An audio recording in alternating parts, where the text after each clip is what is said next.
विषयों से विरक्त थे, विषयी नहीं थे। शास्त्रीय सिद्धांतों का चिंतन करने वाले थे, परम ज्ञानी थे। धन के अभाव को कभी स्वीकार ही नहीं करते थे कि मेरे पास धन नहीं है, इस बात की कभी चिंता ही नहीं करते थे। वो अपने तप को ही परम धन मानते थे। ऐसे शांत धीर उदात्त व्यक्तित्व से श्री सुदामा जी संपन्न थे।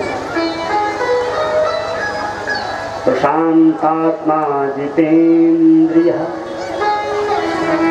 समुद्र की तरह गंभीर थे। जितेंद्रिय, इंद्रियों को उन्होंने जीत लिया। सत संपत्ति से युक्त थे।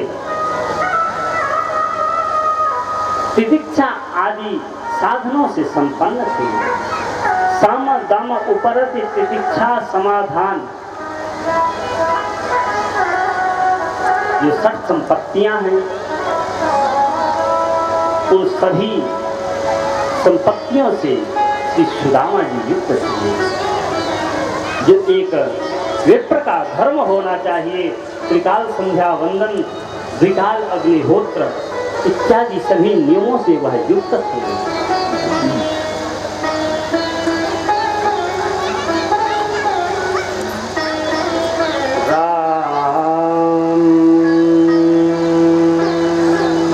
लेकिन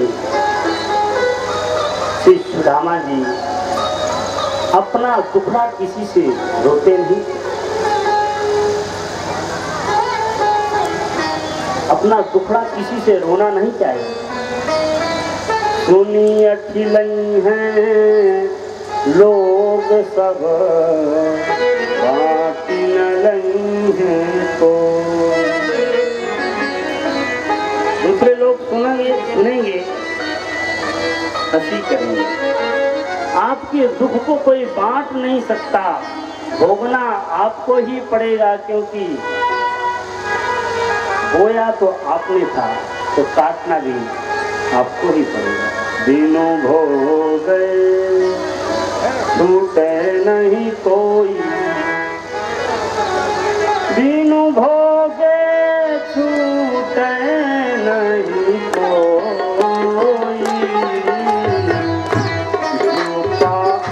झुकाया से बात हो,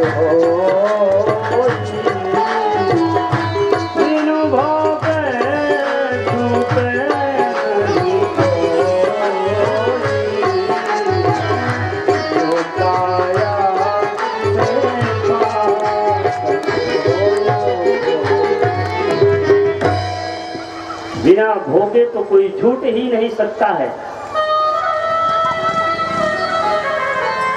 लेकिन श्री सुदामा जी इस दरिद्रता का उन्हें कुछ आभास ही नहीं होता है, क्योंकि सुदामा जी आत्मज्ञानी है, ब्रह्मज्ञानी है।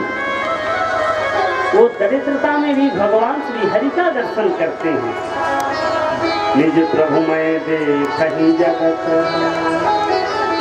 उनके लिए परदते सुलोष्ठवत्, दूसरों का धन पत्थर के समान है। ये आत्मज्ञानियों के लक्षण है महाराज। सुदामा जी विधिवत अपने नित्य नियमों का संवहन करते हैं, परिपालन करते हैं।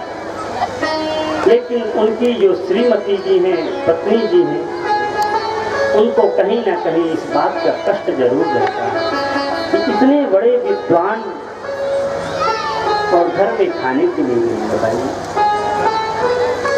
मूर्ख लोग खूब मजे कर रहे हैं, लेकिन इनको पता नहीं कब सद्बुद्धि आएगी। सुदामा जी के वस्त्र भी फटे पुराने रहते हैं और घर में भोजन का प्रबंध नहीं रहता है।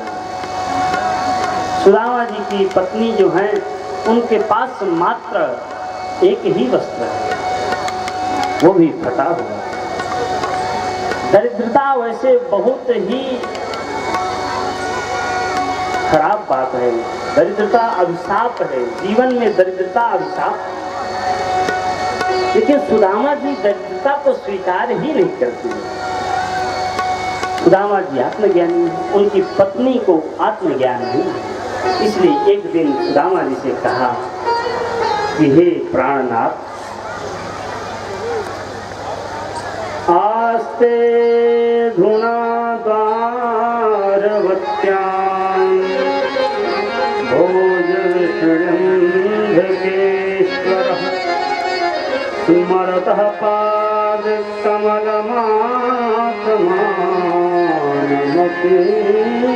गच्छति किन्वर्थतामान् भजतो नात्यभीष्टान् जगद्गुरुः। नम्रता से प्रार्थना किया कि हे प्राणनाथ, आपके तो मित्र, संसार के राजा भगवान श्री कृष्ण हैं, इतने बड़े आपके मित्र हैं, क्यों नहीं आप उनसे कुछ थोड़ा सा धन ले लेते हैं, तो हम लोग सुख से जिए, प्रेम से जिए। हरिओम। श्री सुदामा जी ने सोचा कि धन की तो कोई बात नहीं, पर मित्र से मिल तो आए इसी बहाने, मित्र के सुख और दुख का समाचार तो जान ले। जो मित्र के दुख से दुखित नहीं होते हैं और मित्र के सुख से सुखी नहीं होते, ऐसे व्यक्तियों का दर्शन भी पाप परक होता है। जो स्वामी तुलसीदास जी मानस में कह रहे हैं, जे न मित्र दुख हो ही दुखारी, नहीं विलोकत पातक भारी।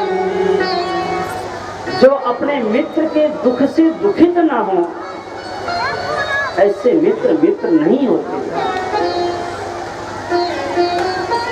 राधे श्याम रामायण में कहा है कि मित्रता न ऐसा नाता है, जब जी चाहा तब तोड़ दिया, और मिट्टी का नहीं खिलौना है, जब जी चाहा तब तोड़ दिया। खिलौना है जब जी चाहा तब तोड़ दिया, मित्रता नहीं का नाता है, जब जी चाहा तब तोड़ दिया। मित्रता ऐसा नाता है कि जब जी चाहा तब तोड़ दिया, और मिट्टी का नहीं खिलौना है, जब जी चाहा तब तोड़ दिया। मित्रता आजीवन निभाने को मित्रता कहते हैं।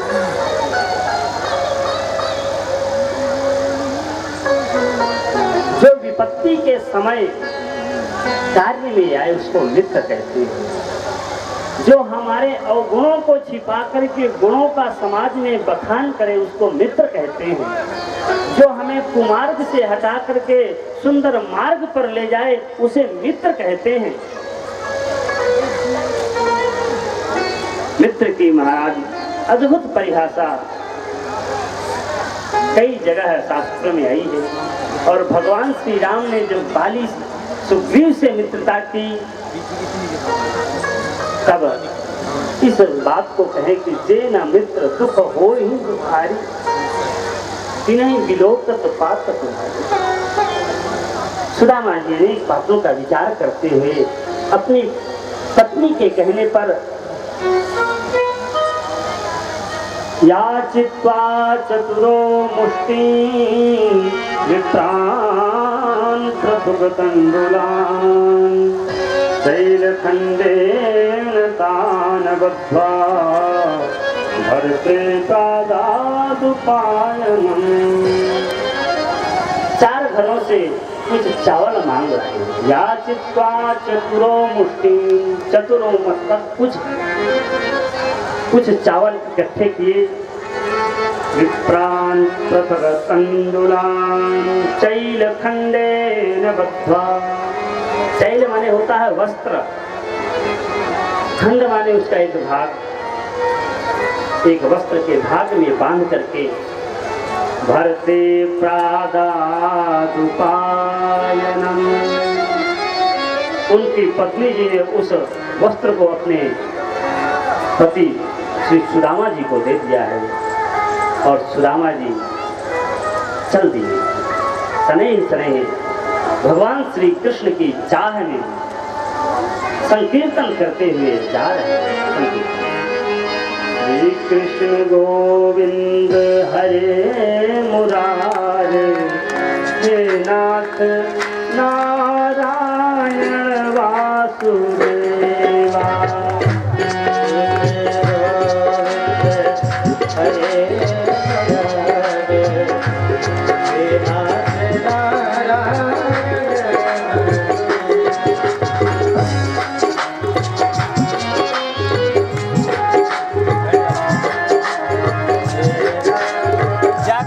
जगह करवा दो 20 से सुबह में